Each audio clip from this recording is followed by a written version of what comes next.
Ross Chastain used the wall all the way around this racetrack. Logano has been the class of the field. Check out the big brain on Brad. Yeah, I need to change my underwear. Whether it's in the spring or it's in the fall, Homestead is good to us all. Brian Twining, back from Vegas, Miami, Phoenix. parts unknown. Who knows where you've been? Basically, for the past month, back in your command center. I am also back in the command center. It feels weird to be recording like this. Is something we haven't done in maybe a month or so. It's been quite a while since we've been in our regular locations together at the same time doing this. So Homestead was great. We'll talk all of our DraftKings thoughts there. Show you the betting card, all of our thoughts there, and then obviously we'll transition and talk a little Martinsville. But as I pull it up, Brian, boots on the ground take from Homestead. Thoughts, feelings, emotions. How was the experience? How was the media center? How was it all? Well, Miami delivered once again. The racing there is stupendous, and it has a lot to do with that abrasive surface that just destroys tires, and guys that aren't able to rip the high line as good as Kyle Larson are just sitting ducks. And we saw it in all three series where, yes, in the truck series he probably shouldn't have won that, but then Xfinity he absolutely dominated, and then in the Cup series, although he wasn't the stereotypical Larson performance where he was always out front, he was leading a ton of laps, it was only a matter of time that he got to the front. And it was something that you saw throughout the day, that if we had extended green flag runs, he was going to get there eventually, just because after about 40 laps or so, he was clipping 3-4 tenths off of everybody in the field. And we saw that in that last extended run to finish the race off, where he was almost a second faster than everybody that wasn't running in clean air up front, running like 1, 2, and 3. So yeah, this place is just kind of, we'll just call it South Larson Beach. I mean, this is his track. And he even kind of alluded to it and said that he knows that he's the car to beat when he comes here. And he did kind of admit, I saw it on the Kevin Harvick show, where Kevin interviews the race winner for the past race. He maybe puts a little bit of extra pressure on himself that he's coming in here. He knows he's good. He knows he's probably the best driver at this track. And, he finally got it done in the Cup series where there wasn't some craziness where he wrecked, hit the sand barrel, or, he didn't have an engine blow like Ryan Blaney, which we'll get into later, that Blaney for me is probably the best car right now who doesn't have a win. And if he has a win, he's probably the championship favorite. I have a couple of Larson questions before we continue our conversation. First question. If you bet the Larson triple, are you pissed because in theory he should have got it done if not for some nonsense in Xfinity? Or do you kind of have a Corey Heim might have been better, could have potentially won? Obviously bettors are never logical about their bets, but do they at least understand a little bit, or are they just livid? They're like, that stupid caution cost us the race and cost us that triple. Look, if you bet the triple, I don't fault you. But let me just say, the reason why I didn't bet the triple was because of the stuff that we saw Friday and Saturday. In those lower series, there is always something funky happening, whether it's somebody just driving like a complete idiot in the truck series, or the Xfinity guys not letting up and racing each other too hard for 20th place, causing a caution really late, as we saw, on Saturday. So I don't think you can really be mad at the fact that Larson only wins Friday's truck race because Corey Heim's truck died on him twice. Corey Heim was the best truck on the racetrack that day, and it wasn't even close. Larson was second, but he was not getting there to the 11 on that night. And then Saturday, yeah, he kicked the crap out of everybody, but at the same time, he could have done something different on the restart, and he even admitted so after kind of throwing Sam Mayer under the bus by saying, he got into me, so I spun my tires. But he did admit, had I gone a little bit sooner in the zone, that's a non-issue. And so there are things that could have been done differently on Saturday for Kyle to just get out front and win the race there. But it didn't come to fruition. So obviously there are going to be people who look at this and revisionist history, be like, oh man, I should have won because he should have won the Xfinity Series race, but he shouldn't have won the Truck Series race to begin with. So that parlay would have been dead the first night. Right. You get mad about the things that didn't go in your favor and don't pay attention to the ones that did. My other question for you was, it was interesting to see both Larson and Denny like pretty quickly decide to run longer, really give those tires a chance, do some strategy things. Yeah. Do you think, especially more Larson than Denny, but like, do you think it's more of a Larson understands how to run this track and knows that he's just better than everyone else here, and that's why he did it? Or do you think he had a little concern about his car and was like, I need to kind of get off cycle right now, because if I don't, the 12 is going to have this and I'd have nothing for him? Well, I mean, anybody that watched the race, you heard it fairly early. Larson got on his radio and was pretty melancholy when asking Cliff Daniels, oh, it seems like the 12's got a good car today, huh? Because it was clear. I think for a run that would have lasted about 40, 45 laps, I think nobody was touching Ryan Blaney's car. The 12 was a friggin' rocket ship. But the thing that makes Kyle Larson so much better than everybody else here is the fact that he's able to run the high line so well late into the run on old tires. That's where he's making up his time. So I think that's probably why they came into this race and did run it long when everybody short pit, because they knew they were going to get him back on the backside of these runs, And also, for what it's worth, if you go back and you look at the lap times after the leaders pit and Larson had stayed out, he was only running about a second off of what they were on fresh tires because of how fast he is up on the wall. So he wasn't losing as much time as other drivers do when they go a little bit longer than the guys who short pit.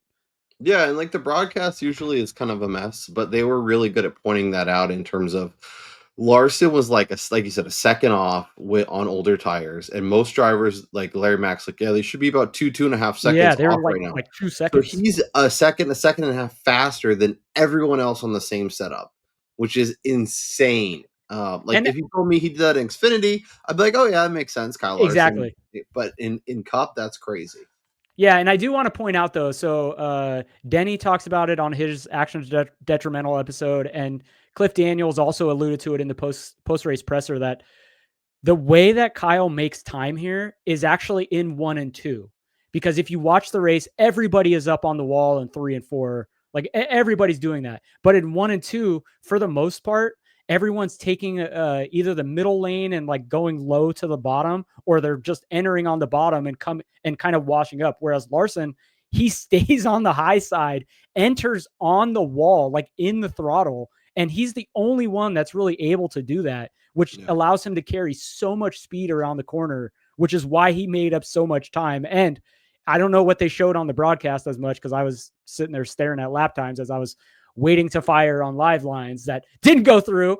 The amount of ground that the 5 was making up on guys on the backstretch out of 2 looked video game-ish with how quickly he was coming up on somebody after coming out of turn 2.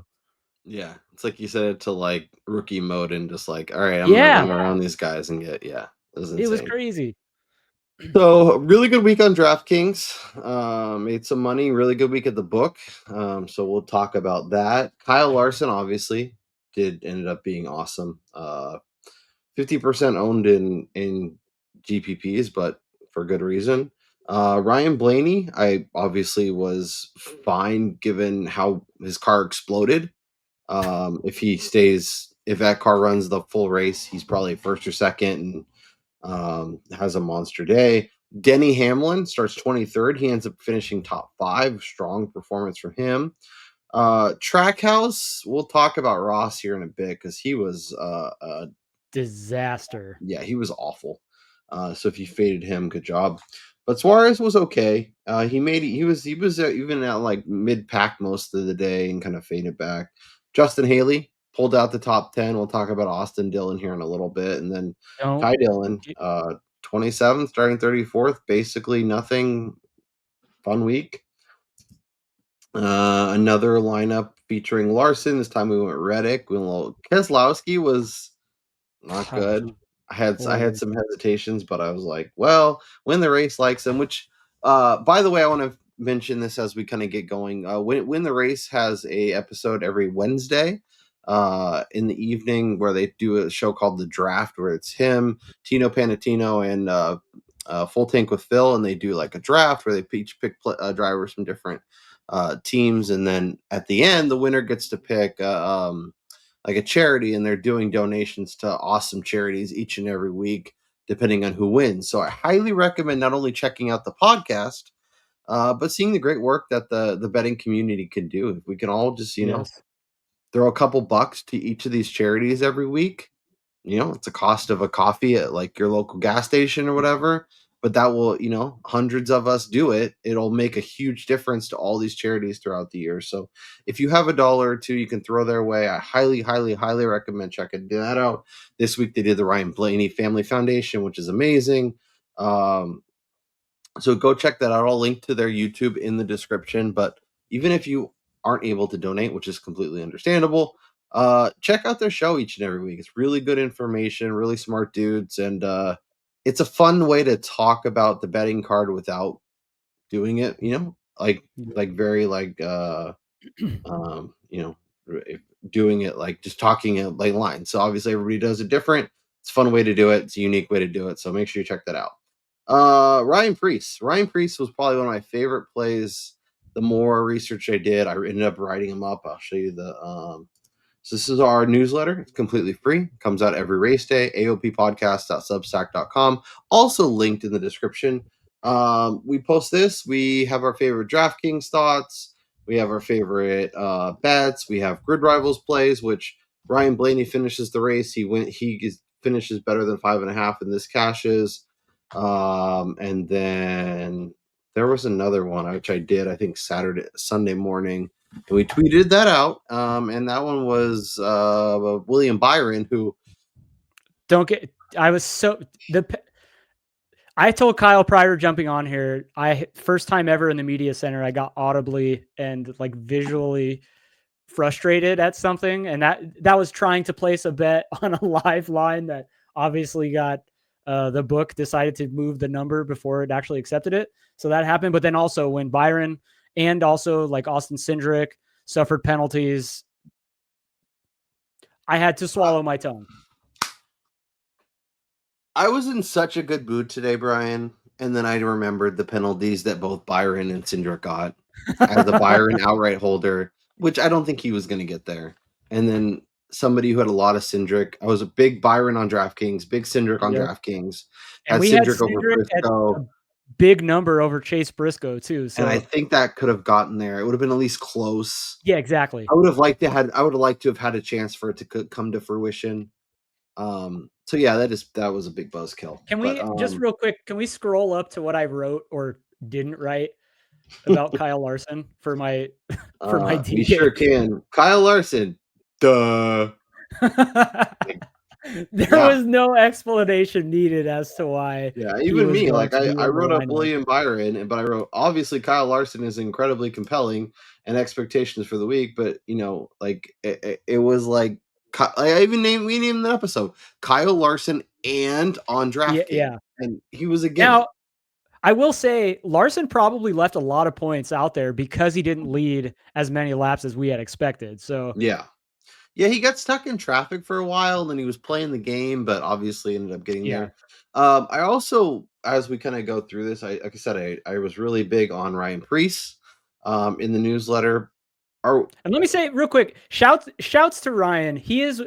I'm the last couple of weeks with me going to 3 consecutive races. I'm pretty sure I've talked to him all 3 races. He's one of the coolest and like easiest dudes to talk to in the media center when they do their little bullpen session. So shouts to him. Congrats on his now career best finish. He had to correct me because I said he finished 11th last year in Miami. And he goes, hey, don't discount the fact that I got a top 10. So yeah, so Ninth place finish for Priest. He was amazing this last weekend, and I expect some good things out of him this weekend too in Martinsville. By the way, Well, and that's my question to you. I know Josh Berry got the win at Vegas, and it was incredible. His first win ever. But like, is Ryan Priest actually having like the most surprising, unexpected? Obviously, we think he can be good. We knew what he's shown at different times, but like he's showing up at tracks that we don't necessarily expect him to show up at, and he's been really, really strong week in and week out, getting good finishes even when his teammates aren't. Now we're going somewhere where he's comfortable. Obviously, we'll talk Martinsville here in a second, but just general Ryan Priest love given he was kind of out of cup and then he was back and then he was in SHR, but then that went away and now he's in this third ride at RFK and he's just been a rock star to start the season. yeah, it's something you and I know for sure. We kind of hit on this prior to the season, but seeing him in a third RFK car, I think the expectations were good. I don't think it was this good. I did not expect him to come out here and be a top 10 contender multiple times in the first, 6 races of the year. Like, and in all 3 of the first actual ovals that we've run, discounting the super speedways, he's been right up there as somebody that's like, wow, he's performing really well. And Keselowski's like an afterthought in that stable right now. It's basically Priest and Buescher, with Priest probably being the better of the two right now. Yeah. So good week over on DraftKings for him. Gregson was kind of underwhelming. I thought he had more speed than that. He didn't really bring it to fruition on race day. And then our guy Austin Dillon, 83 stacks. He was top 10 with like a handful to go and then just couldn't hold on. If this wasn't a show where people could hear me, I would be doing the Jim Carrey and Dumb and Dumber going, not wanting to hear that because I had a pretty good amount on Dillon top 10 at like 12-1. I got it. Yeah. So that should have cashed. It's okay. Like I said, Byron still finished 12th even after the penalty that sent him to the back, which is insane. He was the fastest car on track the last like 5 to 8 laps. Yeah, he was really, really good. So, and your Eric Jones call looked really good. Top 15 finish for a guy that was as cheap as he was, and only 13% of the field. That seems good. Yeah.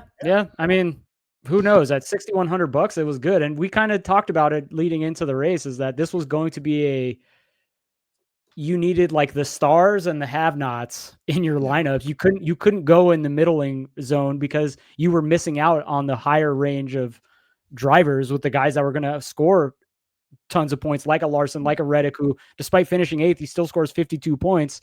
And although it was a disappointing performance for the 45, the fact that he still had 9 fastest laps and he got 12 placement points for finishing 8th after starting 20th, it still was an okay play. And he was in the top like 4 pushing at points where he thought maybe he could be difference maker, and obviously wasn't able to finish it out. But and then I built some more lineups, single entry lineups, around midnight. So let us know down in the comments if we did like a members only feed or something where we built lineups and you guys could jump in live and ask questions and we could talk bets and stuff. Would you be into that? Like $5 a month, something like that. Because we're trying to think of other unique stuff, or if you have thoughts on like content that you would like us to see from us beyond what we're doing already, definitely let us know. You can hit us up on Twitter. You can hit us up in the comments, all that good stuff. But built some decent lineups. Ty Dillon, Austin Dillon, Priest, Hamlin, Byron, Larson was good. If Byron has the result he finished, this is like top 5, he's even better there. That's the same contest. Okay. So I was able to put this together, have a really, really, like I said, a really strong week. And I played some cash to help keep my bankroll built. So good week in cash, good week in GPPs, all that good stuff. As I mentioned, we post our article every single week. So make sure you're checking that out. It's completely free, has all of our thoughts, has our favorite bets, has all of our links to episodes, has our full betting card, which is all, sometimes really good to see the stuff we added before, stuff we added after, all that good stuff. Let's check out the betting card because it was a good week over there too. Alex Bowman jumped in on 30-1. I just thought the number didn't make sense for where the rest of the market was. I said, thank you, Fanduel. And he was right there at the end. I thought when you texted me that our favorite offshore wasn't letting you place that bet, I was like, Brian might get bailed out here. Alex Bowman might win this race. And he'll be like, well, I guess that ended up working out. Obviously, Larson ends up winning, but Alex Bowman, like, talk about guys that have had a strong start to the season. Dude's been really fast and really good and showing up week after week. So when I grabbed that 30, I didn't feel great about it. But if I see options in market that seem off, that are clearly longer than everywhere else, at a place where I think he can reasonably win, I'm going to jump in on it. And maybe it doesn't cash every time, but if I get a couple of those, it's going to be a huge profit. So 30-1, like I said, obviously didn't win, but he was second and had a real shot to win. And maybe if that's Denny Hamlin or someone like that, he's does something to win. But he let his teammate get there, and he's still got his top Look, two. even if Bowman doesn't hit the wall, Larson is going to pass him because there was going to come a time where Larson was running good 3 to 4 tenths faster than Alex. Now, would he have tried to take away the high line from Kyle? Sure. But we all know that Larson is not afraid to dive it down deep and just wash up in front of a teammate even. And it's known that in the Hendrick garage, unlike Penske, they're not asked to be teammates in like the regular season type stuff. They race for themselves.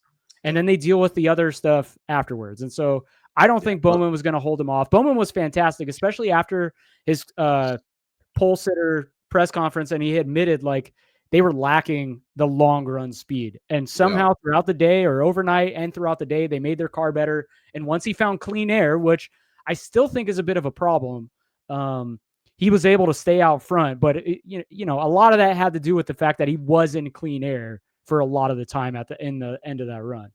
For sure. I'd like to thank AJ Allmendinger for the green in my column this week. Dinger over Hocevar at plus money, thank you. Dinger over Cindric, Priest, and Gibbs at 4-1, thank you. Dinger over Hocevar, hit it again because it was plus 120. I don't know why. But a top 10 day from our guy AJ Allmendinger. And then Bubba over Hocevar, fading Hocevar into the garage. Winner, mid-race. You love to see that. So a big week. I think I was up 12 units on the week, which is really, really nice to see. And then a strong week from our guy Brian too. The Chastain over Elliott Pre was probably dumb. Chastain was probably the most disappointing car all day. Yeah, oh yeah, he definitely was. So I actually came back and I played personally. I didn't add it to the card because it wasn't. I don't remember if it was on a available book to everyone else or if it was a Vegas book. But I got Gibbs over Chastain. Oh, it was offshore. That's why I didn't put it on here. But it was Gibbs over Chastain. And although Ty Gibbs completely disappointed from what I thought he was going to. Like the holy speed crap! he had on Saturday versus the speed he had on Sunday was like completely just completely fell apart. I'm off the Gibbs train forever. Don't ever let me place a bet on the 54 until we see him do anything for the remainder of the season. Cut to like 2 weeks from now, and Brian's definitely adding the 54 to his card. But yeah, so I did hedge off of that Chastain a little bit because it was quite clear after practice that his car sucked and Elliott was going to be good. And like William Byron, Elliott sustained a penalty, which sent him to the back, and then it was hard for them to make up ground. But yeah, AJ Allmendinger, even with that penalty, he was still in front of Chastain, who was a lap down. So exactly, yeah, exactly. It didn't even matter. But yeah, AJ Allmendinger, that was no doubt he was going to finish in the top 10. Apparently, for the week he was the best restarter in the race, always making up spots no matter where he was starting, and even with him hating his car early in the race, and then. although I wouldn't have needed to do it, I feel very happy that I had both Dinger and Priest in that 4-driver group, because had Dinger had a problem, Priest was right there to pick up the pieces. So Yeah. yeah. I did want to hit on the 83 over SVG, Haley, and Zane. I was feeling great about it when I looked at 83. And of Oh yeah. course, Haley's right there, ends up getting the top 10. And then Zane, I think, finished like 11th. Like they were Yeah. all like right within a chunk. That was way more of a sweat than it needed to be. And then I had the Dinger over Cindric, Priest, and Gibbs. But then we also, as you mentioned, had the Cindric over Briscoe. So I was like, all right, I need Dinger to beat Cindric, but then Cindric to beat Briscoe. Yeah, And you it was were like, threading the I was needle doing there. some real mental gymnastics, but it Yeah. was okay. We ended up having a decent week overall. You jumped on that Dinger top 10. Obviously, as you mentioned, you hit the Dinger and the Priest. But like we said, 4-1 for both those guys That who was stupid. were the best two cars. Like maybe Yeah. Cindric wins both of them and makes us feel dumb. But even if But yeah. Cindric doesn't sustain that penalty, I still feel good having both AJ and Ryan Priest, who were very, very Mhm. strong cars and ultra competitive with a Cindric. And as you mentioned, constantly making up spots even when on restart. So if Yeah. they started one spot behind him, maybe they could easily get there. And then the Bubba over Kyle Busch was like the rocking chair bet of the day. It was so The good. only thing I was worried about there was, like, had Bubba Wallace suffered a brake failure again, or Yeah, the or same his thing that car happened to blew Ryan up. Blaney actually happened to Bubba. Like, Yeah.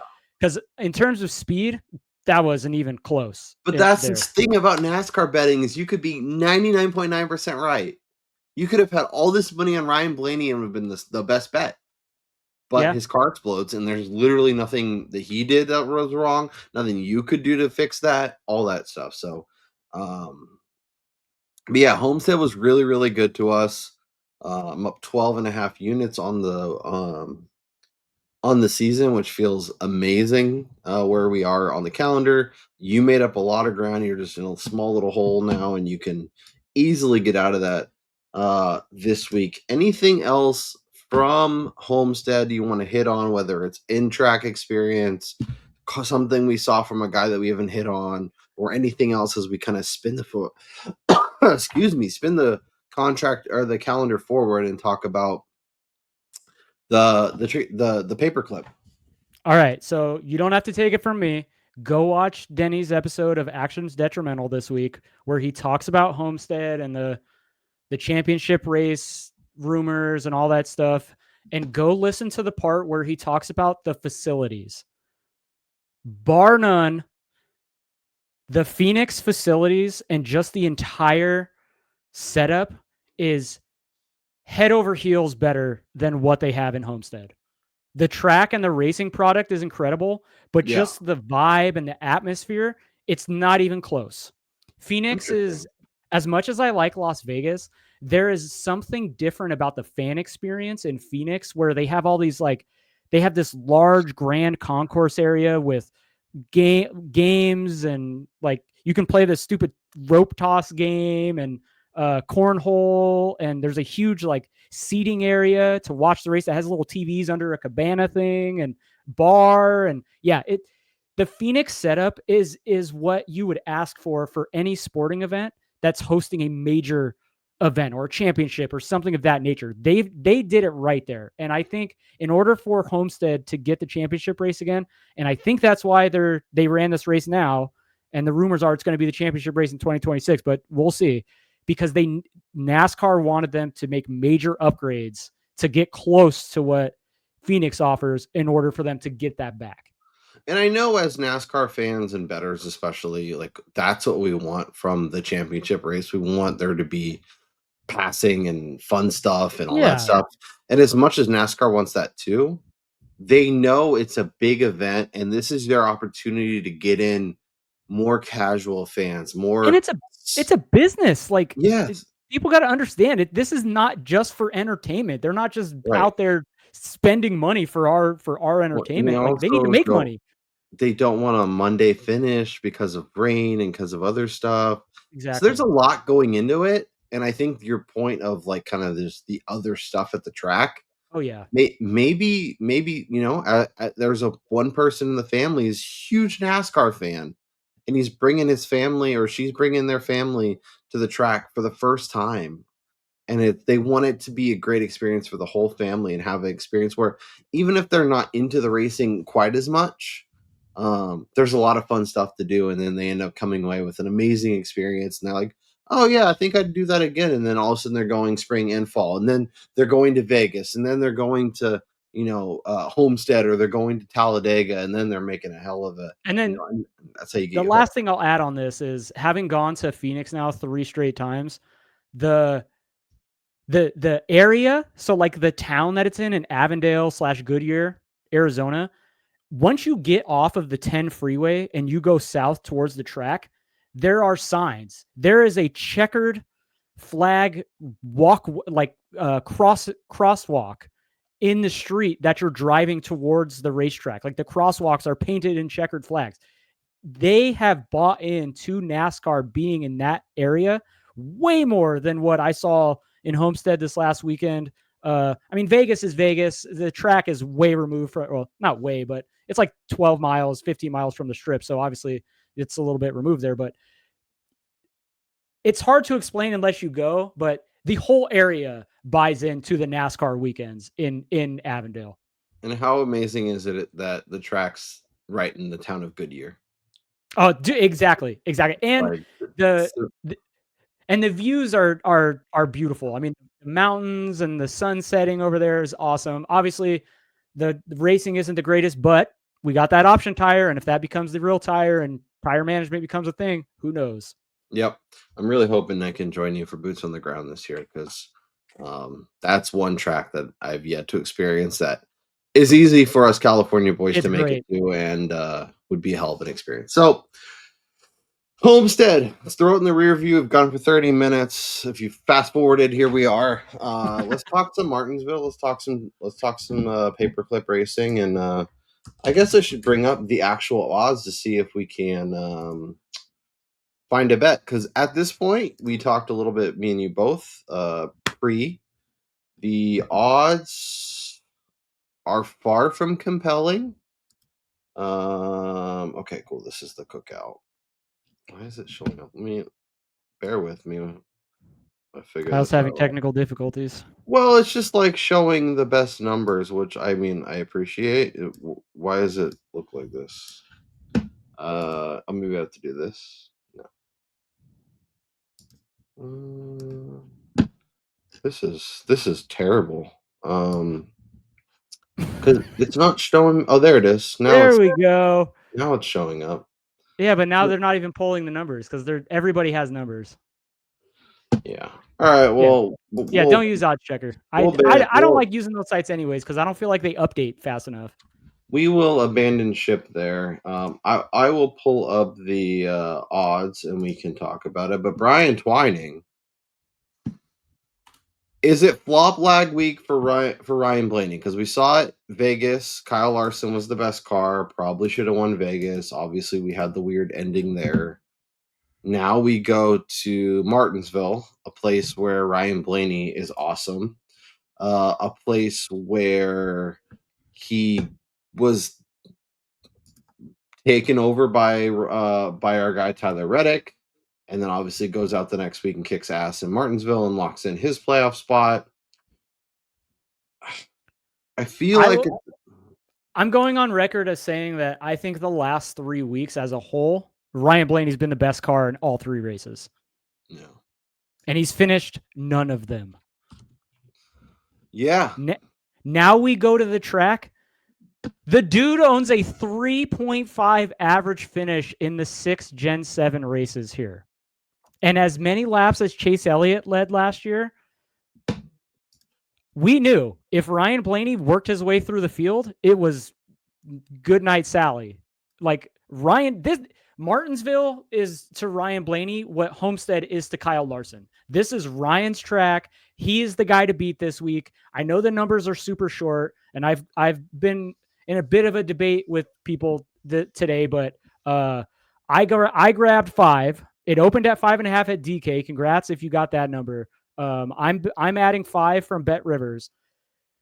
Despite Ryan Blaney having to qualify super early again, which it didn't mean crap. this last weekend in Homestead, despite it historically meaning everything. I want to Ryan talk Blaney about is that. not getting longer.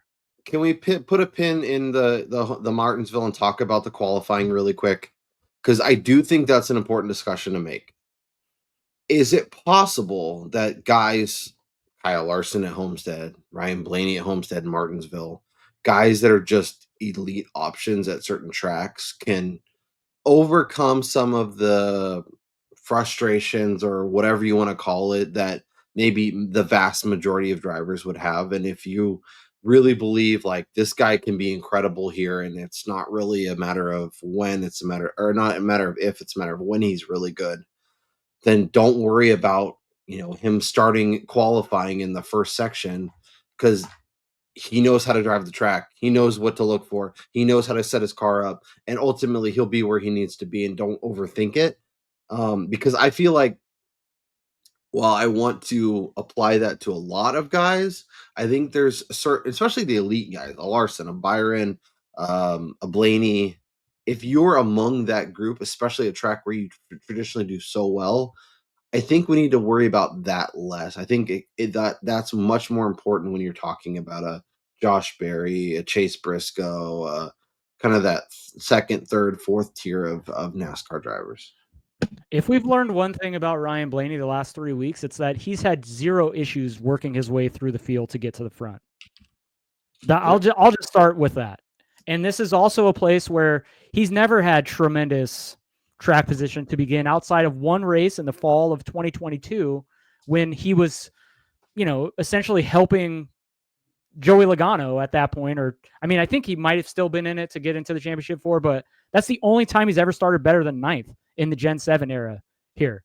Yeah. And every single time, it doesn't matter, 12th, 31st, 11th, 9th, 14th, he's finishing 7th or better in all 6 of these things. And he's always finding a way to get to the front, no matter where he's starting. And again, going back to Homestead, he qualified 10th out of the box, and he was still able to start inside the top 10. And, if he's able to do that again this week, that number is just, it's getting shorter. Kyle Larson qualified 14th at Homestead, and he went to 350. Yeah. Like, he's going to practice well, because this is also a track where they're going to run a ton of laps. And in the same breath that Larson has the Larson line at Homestead, Blaney runs a very unique line at Martinsville as well, where he kind of V's the corners in a way. He makes the corners like nobody else in the Cup Series. And I don't think anybody can really do it the same way as him, but he's perfected this in order to make speed on the back end of runs so well that everybody knows if these things go long, Ryan Blaney is going to be there at some point in the end. And so I don't think that practice is going to wind up telling the sports books like, oh yeah, maybe we should elongate this number because he's not going to be a contender today. No, they're going to look at practice. Probably he's going to be amongst the top in the 25, 30, 40 lap splits. And they're gonna be like, well, shit, we're going to have to shorten this, because otherwise we're going to take a beating at that 5-1 number again on post. So I'm getting in now, and then I'll build my card probably post practice to see if there's any other guys. I will say, over in Vegas before I left, obviously this is a bad number for everybody else because this is not available anywhere, but I did sprinkle a little bit on Ryan Preece at 50. No. He's 30 at all the books here. I'm not touching that on him. So yeah, he was somebody who was interesting to me, given what we saw. And I did see some longer numbers, but yeah, he's like 30 or shorter everywhere. Obviously 25 here at Caesars. Fanduel has him at 30. So yeah, that's hard to get to. Let's talk about Blaney for one more second though, because I'm joining you on the 5-1. Which probably means he's not going to win, but that's okay. Question. Are you betting if you can't get 5-1? The best you can get is 450. You betting it?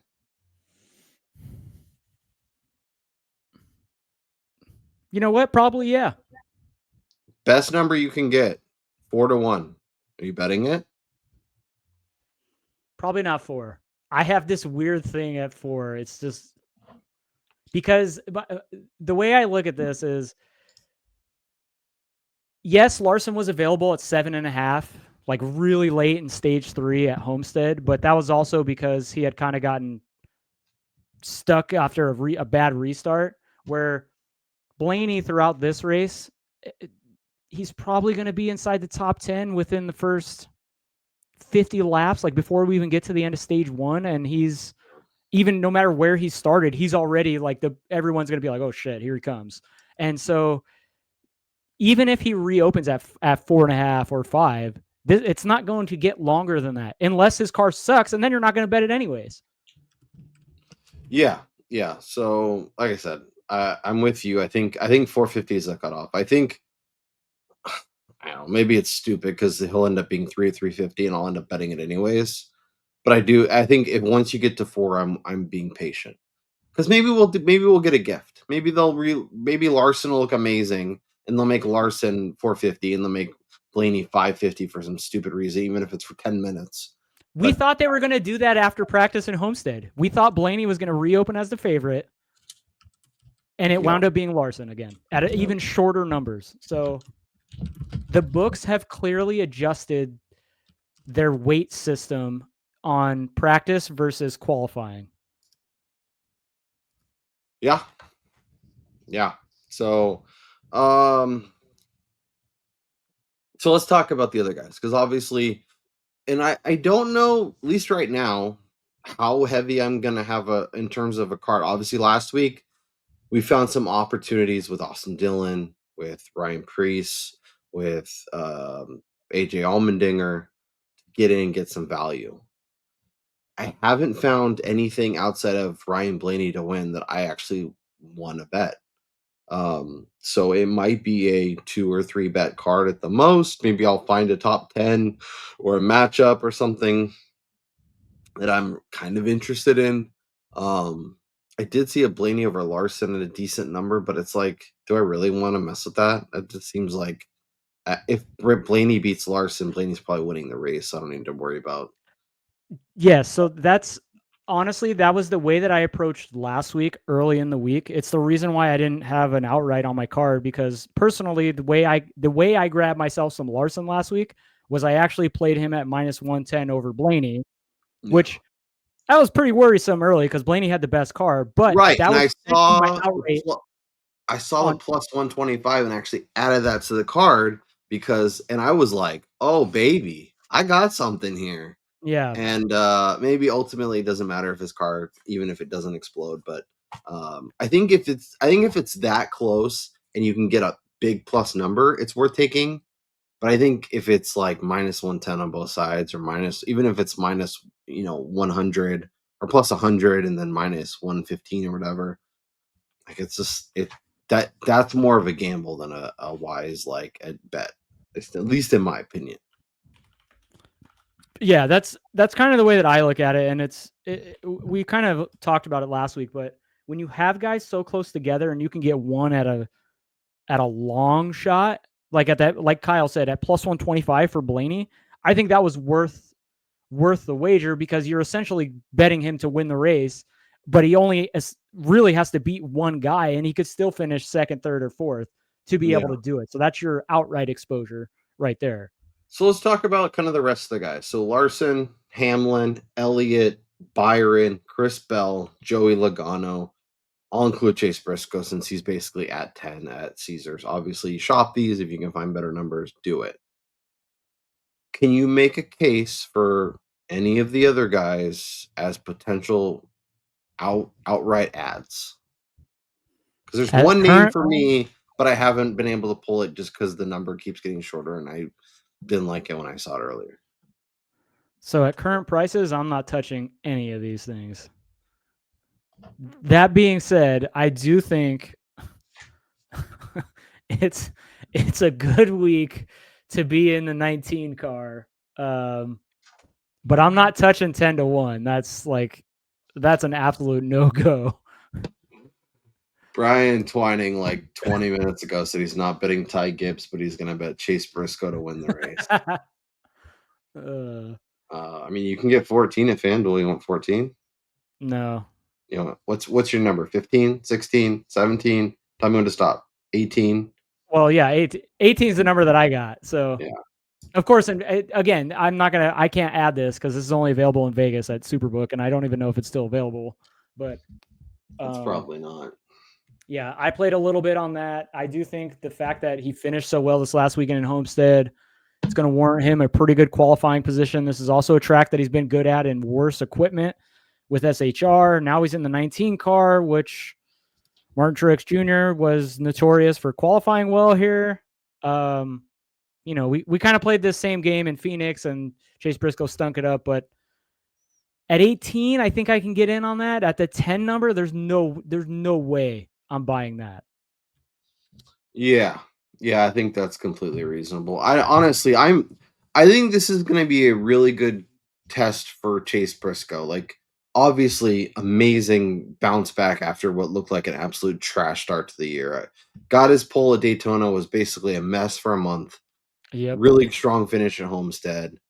I want to see him. So I want to see this week, especially shorter, flatter. Is that an SHR thing? Is that a Chase Briscoe thing? Is it both? Is he going to be able to show the same stuff that he showed at SHR at Joe Gibbs in the 19, or is the 19 set up for what the 19's always been good at, and the fact that he's driving it is just a bonus? So I think he's somebody I'm not going to bet this week. I have no interest in betting him at any of these, especially at the short number. If it was 25, maybe you could get me on board. But I do want to see. I'm going to be paying close attention to see how he performs this week and making sure that getting some notes for shorter flatters the rest of the way, because Phoenix wasn't good. So what are we going to do? I want to bet Denny Hamlin. I don't know how I'm going to do it. Our friends over at Win the Race show fair market value at the current number, so it's interesting. It's I've just hard to seen get in on Denny at such a short number when Blaney and Larson have been so fast. exactly. I mean, like I said, I think Blaney wins this, but there is 7.5. But I was hoping for like 10. I was just Then I going to would say have been double. I think double digits on. So I'm having a really difficult time reconciling the fact that the books are opening so many guys inside this 10-1 number when I think the group of actual potential winners is narrowed down to maybe 2 to 3 guys every single week. And the only way the other names actually get a win is if shenanigans happen. Like, for instance, last week in Homestead, it was Kyle Larson and everybody else. And so everybody else's numbers should have been much longer than they were. And the only guy that could compete with him was Ryan Blaney. And so this week, I don't see any reason to think that it's not the 12 versus the 5 again. I mean, I know if some you're people gonna have someone at 3, 3.5, 4, and you're gonna have someone else right behind him at 4.5 or 5. and The then next everybody guy, else should be like 8, 9, 10. Like not this 6, 7 garbage. Chase Like, and Byron should be like 9.5, and then that next range should be 10, 11, 12, 14. But the books don't want to get burned, and it'll be interesting to see how if it evolves throughout the year, because obviously they don't want to get burned, but they also want to take money in. So like, it's going to be an interesting balance to play to see how they attack it. But yeah, it's very frustrating, and it's also frustrating because at least initially, all the other markets are kind of based off of that. So how are they playing that, all that kind of good stuff? So I want Hamlin. I'm probably gonna wait if the best number I can get is 6 or 7. If he looks amazing and I have to bet it at 5.5, well then I'll bet it at 5.5. But with Blaney and Larson being as good as we think they can be, and the odds of them going much longer than what they're at is very, very low. Worst case scenario, I'm showing up and probably betting Denny at 6 and 6.5 anyways. So I'll be patient with him. But I do like him a lot this week, which is weird because I've traditionally never liked Denny. And like the last couple of weeks, I'm like, who's interesting? Who I really like? That number 11's calling my name. Let's do some value shopping then. Is there value shopping? Josh Berry, another SHR guy, obviously already has a win. Shorter, flatter, grew up making his name on the short tracks. He's I'm not touching 20. Yeah. That's a no. Are you interested in him at 30? I don't know. I kind of want to see. I got to see practice. I mean, I know Vegas, he won the race and he was the best car late, but it was mainly because of strategy. Like, he's not even up there. If Denny and Reddick don't pit when they do, it's a battle between the 45 and the 11 to win the race at the end, not the 21 and the 99. And do you think, obviously Blaney is good here, do you think Penske and by association Wood Brothers can be good here? Or do you think that's just Ryan Blaney's awesome and doesn't really matter what car he's driving? Well, I mean, Blaney and Logano are both incredible at this track, and Austin Cindric less so, but he's also probably better. He's been better of late, I guess you could say, here. But Logano and Blaney are Logano and Blaney. I think they'd be good in any type of car at this specific place. So, I'm not buying too much in between the Penske Wood Brothers thing just yet at this track. I got to see Barry on Saturday, and if he comes out and he looks like a good car, then I would bite at 20. But I'm not going to bite at inside that number. No. Yeah. So, for example, our friends over Win the Race have fair market value on Josh Berry at like 67. So, shows you the difference. Just like I said, with Blaney in particular, and Larson to a lesser degree, eating up so much of the hold this week with predicted possibility of winning. All of these guys should be much longer, which is why I have zero interest in buying in at these numbers right now, because it's going to take an act of God, like another engine blowing up, for Ryan Blaney not to be up front competing for a race win, in my opinion, this week. I hope we don't have to experience it because, like I said, Ryan Blaney's on the card. Ryan Blaney's on your card. Is there anyone else in terms of outrights that you're either adding or you're on this short list of, I could see myself adding it maybe the rest of today, early tomorrow, definitely before practice and qualifying? Well, I mean, I love my guy Tyler Reddick. No, I'm just kidding. He's an absolute non-starter at this track. He is not good here. There is a matchup that I played. We already talked about this guy, Chase Briscoe. I played it at a much larger number, but I do like the 19 a little bit over the 20 this week. And I know at DK, I believe it's still minus 105 for Chase Briscoe over the 20. And with Bell's kind of mid performance this last week in Homestead, I think the 19 is going to be qualifying a little bit later than the 20. And so maybe they're starting closer together and the practices look similar and these numbers get a little bit more even. And so you're getting a little bit of CLV by buying in early, and the books they recognize after practice and qualifying that they're probably a little closer, evenly matched than what they anticipate pre-practice. Yeah. I think that's a good shout out.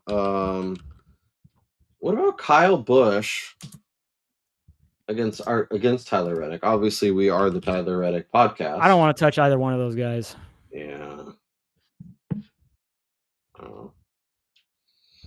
Cindric versus Barry, Hamlin versus Byron. None of this makes me excited to bet any of it. So I will admit I did play Barry over Cindric. Okay.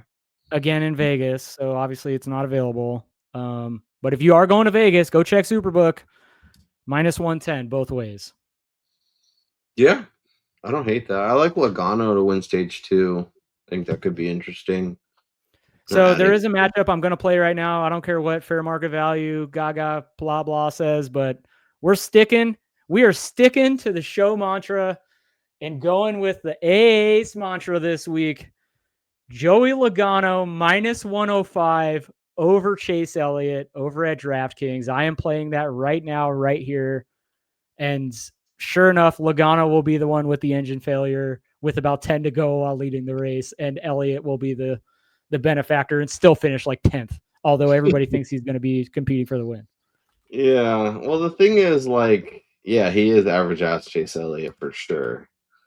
But he's also like he's a top 7 guy, right? Like he's going to be really good. He's just not going to be a winner, and that's why we give him such a hard time. And it's even like kind of like Rory McIlroy, but Rory's been really much better in golf. But yeah, the like guy, he's so good. Chase, even when Chase doesn't have the greatest equipment, that team is just so solid. They've been together for so long. They're able to make things work. They're able to have solid days. I mean, this last week too, just like William Byron, they suffered the penalty. He had to go to the very back of the field. He still finished inside the top 20. So, I'm not saying that Chase Elliott's going to suck by any means, especially last year. He was extremely fast here at Martinsville and in the fall on this tire code. But that was a little bit of a different situation when he was racing for his life. We know that cars get a little boost from teams. I don't care what people say. There's definitely something to that. And so, when you look at results here at Martinsville, Joey Logano is the second most consistent driver here in terms of top 10s and just average running position and all that stuff only behind his teammate Ryan Blaney. So I'm going to take Logano, buy into what we saw in Phoenix and just hopefully deal with any engine problems that don't occur for the 22. what do you think about Ryan Preece in a group with Barry, Bubba, and Brad? I don't think the price is right when you're playing 4 guys. I don't like playing anything under like 290 on groups. 260 seems short. Yeah, but they're all 260, so I think that's why. Obviously, we're not getting the tremendous value, but like I feel like Brad won't have anything for Priest, and then it's really big. But there is a lot more gambling and a lot more risk there. I'm just literally looking for stuff. Like I don't see stuff I want to bet. Week. Yeah, this is a tough week. So I think we'll call it there, Brian. We both have one bet on the card. That is 3. Oh no. Oh, you have look at you, sir. Sneaking bets onto the card without telling me. Sneaking bets. I have Ryan Blaney at 5-1. That's my only bet at this point. Brian has Blaney. He has 83 stacks, going top 10 again at 7-1. It's the longest number available right now, so I'm gonna bite. And then Logano Elliott, which I'm not gonna join you on, but I think is fine. Let us know down in those comments who's standing out to you on the betting board. Are you betting anything? Have you found a bet you like? Let us know. We're always on the look. We're trying to fill out this card. I have a hard time envisioning that when we talk Saturday night that I won't be able to convince myself of bets that I probably shouldn't be making. But right now it's a solo bet card, which is, if you know anything about me, you've been watching the show long enough, you know my card is usually like 10x that. So make sure you smash the like. Make sure you are subscribed. We've been picking up subscribers at a rapid rate. We appreciate each and every one of you who have jumped on board and supported Brian and I throughout this process. We're looking to build. We're looking to keep this thing going. So if there's things you want, things you'd like to see us be doing, we're definitely happy to do that. We are going to try and get guests on at some point. We're just trying to figure out what that looks like. But yeah, Brian and I, we're gonna be home for a little while, unless you're going back to Vegas, Brian. Are you got any Sin City trips in the near future, or is it mostly home base with your monitors? Well, it's interesting you say that because as I was driving home from Vegas today, you're looking at flights right now. Yeah, I was already trying to plan out the next time I go out there, just because we have an actual living plant in the condo now that it's gonna need help. Like that is the biggest crock of BS that I've heard of any reason to go. I got to go to Vegas to feed the plant. Like it's living. I don't know what to tell you. It needs a little water. It gets hot and dry there, so those little like self-watering containers, they only live for so long. So I'm gonna have to go out and give it some water again soon. So gosh darn it, someone's gotta do it. Might as well be me. Exactly. So maybe Bristol in a couple of weeks I'll be out there mid-April. We'll see. And that's Saturday night, so we'll obviously have to adjust our schedule. No, that one's Sunday. Oh, it is? Okay. Yeah, Saturday night's the late season one. Oh, yeah. So cool. All right, Brian Twining. It was a great week at Homestead. Hopefully, we can keep this momentum going. Hopefully, we can find some bets to discuss. When we recap Saturday night. Make sure you're subscribed to Win the Races YouTube and watch the draft. Make sure you subscribe to our Substack, which is completely free. Let us know who you're betting and let us know what content you want to see because we want to evolve this show and get everyone on board. So we appreciate everyone who's hopped on. If you have yet to click subscribe, please do so now. Click the Don't like forget about button. Grid Rival. AOP. And go join us at Grid Rival. Your boy is making up some room. Austin Dillon with the star, almost 300 points. No. Kyle Larson. Oh, it was great. I made a big dent. I had one misstep, I think, in my lineup, but overall, and I got rid of Carson Hocevar too, which you can actually get rid of drivers if they're in your lineup and you're like, yeah, salary's not working out. You can get rid of them. It costs you a little bit of a chunk of change, but sometimes it's worth it. So make sure you're doing that. Anything else before we get out of here, Brian? Don't forget to use code AOP25 when you sign up for the first time. 100% deposit match up to $100. Their driver matchups and finishing position props are fantastic. Yep.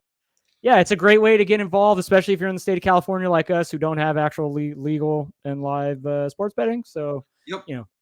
And check out our friends Win the Race. You could get in for a week or a month and get some really good information. And obviously, they were super helpful in Homestead. Now we hopefully can keep that going into Martinsville. That is Brian Twining. I'm Kyle Robert. Enjoy the rest of your week, and we'll talk to you next time.